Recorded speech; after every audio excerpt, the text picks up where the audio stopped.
Vice, meron po yung panukala or kaya naman ay suggestion no na idaan sa mga LGUs o local government units. Ito pong mga proyekto like mga flood control project sa isang lugar. Kayo po sa LGU po, ano po yung masasabi or reaction niyo po dito, Vice?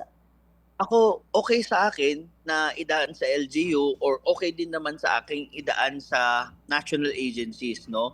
Wala namang problema sa akin eh. Wala namang kaso sa akin kahit saan siya idaan. Pero sana, bago pagdesisyonan yun, ayusin muna natin yung system. Ayusin Mm. muna natin yung programa. Ayusin muna natin yung procedure.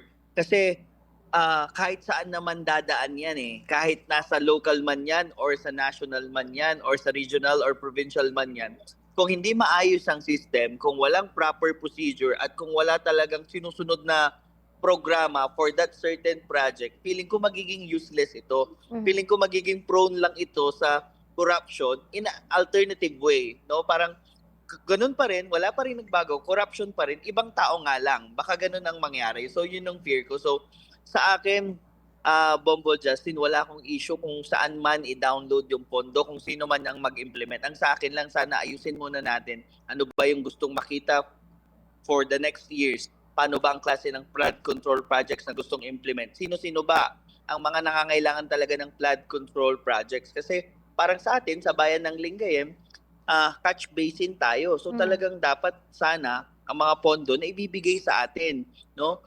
So dahil na ibibigay sa atin, nagkakaroon tayo ng record na may mga ganitong budget at pondo na dumadownload sa bayan ng Lingayen o sa lalawigan ng Pangasinan with a certain amount. Doon natin makikita, naging effective ba ang implementation? Tama ba ang paggagawa ng project? Nagkaroon ba ng anomalya? May kahinahinala ba? May corruption ba? So in that case, makikita natin na okay, sa Lingayen, regional or provincial or national ang nag-implement pero ganun pa rin ang baha. So pwede natin gawing alternative. Sige, baka sa local government unit ang mag-implement, baka mas maayos, no? So tingin ko kailangan muna natin ng data, analysis, tsaka feasibility studies. In that way, pwede nating ma-defend na, sige, download nyo sa amin, kaya namin gawin yan, ayusin namin, ito yung programa namin, ano yung programa nyo, pagbanggain natin. Nang sa ganun, pag nag-report tayo sa taong bayan, alam talaga natin kung saan napunta yung pera ng taong bayan.